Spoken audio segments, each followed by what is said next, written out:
More information is now emerging about the number of guns that have been stolen or have disappeared from the police, from correctional services and from the South African National Defence Force. Ministers have said in Parliament, in answer to questions, that around 500 guns have disappeared from government in the last 5 years. But other figures have also been presented in the last few years that suggest the police have actually lost far more guns than that. Included in the recent numbers are the fact that the SANDF, the Army, lost nearly 40 R4 rifles, guns that are basically machine guns. Claire Taylor is a researcher at Gun Free South Africa. Claire, good afternoon to you, and thanks for your time. What does this tell us about how institutions of government can't seem to control the guns they're supposed to use? Exactly, it shows that. And it's really important that we've gotten this info, because generally this type of information can be quite difficult to get. So it gives us a sense that over the past 4 financial years, 3 government departments have had just over 400 guns either lost or stolen. The vast majority of them are handguns, but as you point out, worryingly, there are a number of R4 and R1 rifles that were stolen from the SANDF. And those are in all likelihood the weapons that are used in organized crime, for example, cash-in-transit heists and taxi-related violence. The vast majority of gun violence in South Africa is committed with handguns. And so the remainder of the guns that were stolen from these 3 government departments were in fact handguns. What I don't understand, so I understand to an extent how the police could lose so many guns for 2 reasons. One, they have so many because they have so many officers. And 2, because I know that many officers are targeted for their guns. So their officers will be on the street, they'll be attacked. Quite difficult to control your gun in that situation. You might be overpowered and lose your gun. And I'm going to come back to that in a moment. But the SANDF, you don't see many soldiers on the street carrying a gun. I can't imagine anyone attacks a soldier for their gun. That would be bizarre. They're supposed to have very strict controls over armories. I would imagine you can't even leave a military base with your R4 rifle slung over your shoulder. You'd have to sign it out. So what's happening in the SANDF? I just want to go back to the SAPS question, first of all, is around these figures that we've gotten from SAPS, around 357 firearms reported as lost or stolen in the past 4 financial years are from SAPS 13 stores. So these are evidence stores. They're not the police-owned firearms. And so there would need to be special controls, as you would, for example, in the SANDF armory, to be put in place to control access. But you're absolutely right. I mean, all of these arsenals or armories need to be better controlled, and they're not. And it was interesting in the parliamentary replies that each of these government departments gave information on what interventions they'd put in place to protect weapons in their stores. And SAPS and Correctional Services had some really interesting interventions that involved, for example, regular audits, counts, access controls, the use of technology. And the SANDF's response was largely around, well, we cut back vegetation around the perimeter and we make sure that the fences are safe and secure. And so there's much more that could be done in terms of weapons and ammunition management using technology that is available. And to also note, Stephen, is that South Africa's problems that we have in safeguarding these armories are not unique to South Africa. We can learn from other countries. There are huge developments taking place, particularly with developments in technology. And South Africa could call for help, particularly because we have a range of international instruments that we have signed that oblige us to take better care in our weapons and ammunition management systems. And so we could, for example, call on the United Nations or the Commonwealth for assistance, for technical assistance in this. And it's clear that we need that assistance.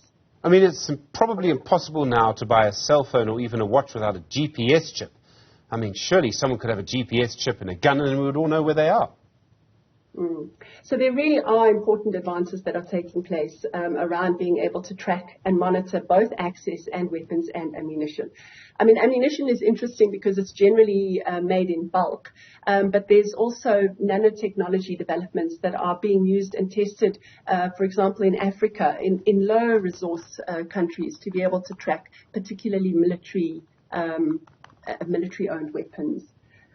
But I think, Stephen, what we also need to recognize is that although these parliamentary replies shine a light on the role of 3 state departments in contributing to the gun violence epidemic in South Africa, in which 31 people are currently shot and killed every day.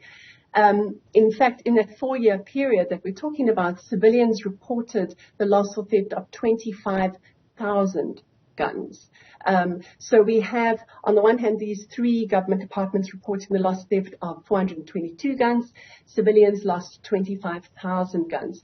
So it's not just a matter of focusing on the armories held by the state, but it's looking at all legally held guns in this country and ensuring that they don't leak into criminal hands.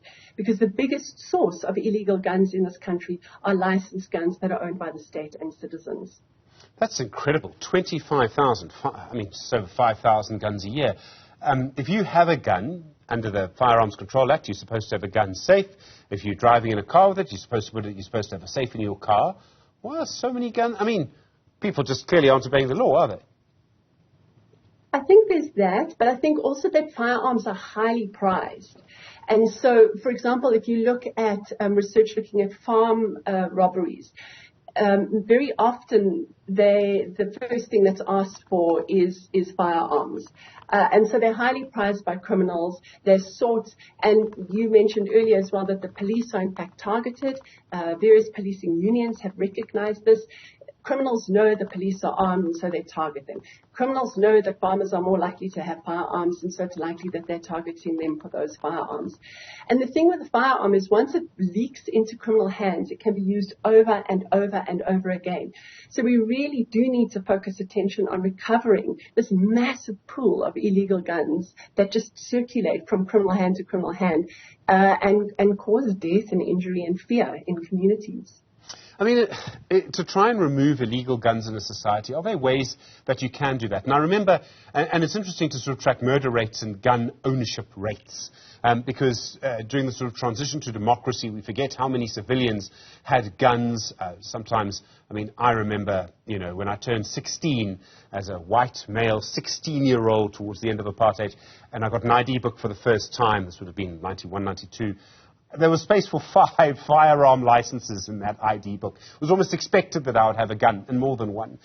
Our culture has changed dramatically since then, but we now seem to be seeing more guns in circulation. Now, in the 90s, we had a very high murder rate, and our murder rate's going up again now. So in the 90s, there were an average 34 people shot and killed a day. And then the Firearms Control Act was passed into law in 2000 and slowly phased in until it was fully implemented in 2004. And in that 10-year period between 2000 and 2010, we saw a halving of our gun death rate from 34 people shot and killed a day to 18. We're back to 31 people shot and killed a day. And in fact, the latest quarterly stats show 34 people shot and killed a day. So we do need to reduce the availability of guns. And that requires 2 interventions. The one is concerted efforts to recover the illegal pool of guns in this country. And stop and search operations aren't enough. We need intelligence-led operations. But at the same time, we have to tighten controls over the licensed weapons in this country. As I mentioned, weapons and ammunition management systems that we can learn from overseas examples are really important. But there are a number of others, and one of them is that we have a dysfunctional central firearms registry. A tender was put out to coincide with the new gun law, and 343 million rand was paid to the service provider. That was written off as fruitless and wasteful expenditure. A new service provider has just been appointed for a very expensive contract, we're told. We don't know the full amount, but there are already concerns being raised that the service provider isn't up to the task, and that in fact it's going to result in another millions and millions of rands lost. And we need an accurate record-keeping system to be able to track every firearm owned by civilians, owned by the state, from cradle to grave. And grave means destruction. I don't know if there's political will. There's, and I know you will know this, there's a strong lobby of people who own guns or want to own guns in South Africa, and there are arguments around gun control. We have probably stricter laws now than we've ever had, and may get stricter laws again. Do you expect there to be a change in the law, and if there is a change in the law, would that make any difference whatsoever? I think you're asking 2 important questions. The one is that we do need the Firearms Control Act amended. There are loopholes in it. It doesn't align with South Africa's international obligations. But a law is only as good as its enforcement. And enforcement entails implementation by the state and compliance by citizens. And at the moment, there's a gap. We know in the past that when the state has started implementing the law, for example, around license renewals, we see a huge uptick in compliance by gun owners. But the state seems to be paralyzed. It really isn't taking its responsibility around gun control seriously, and the result is a vacuum where it seems that there isn't any control, and the result is 31 people shot and killed a day. The thing about gun control as well is it's not going to necessarily deal with South Africa's violence problem. That's historical. That's got a number of contributing factors. But guns are deadly. They are designed to kill. They are 18 times more deadly than a knife wound. And so if we reduce the availability of guns, we will make South Africa safer. We will save lives. Claire Taylor, thank you. Researcher at Gun Free South Africa. Really appreciate the time.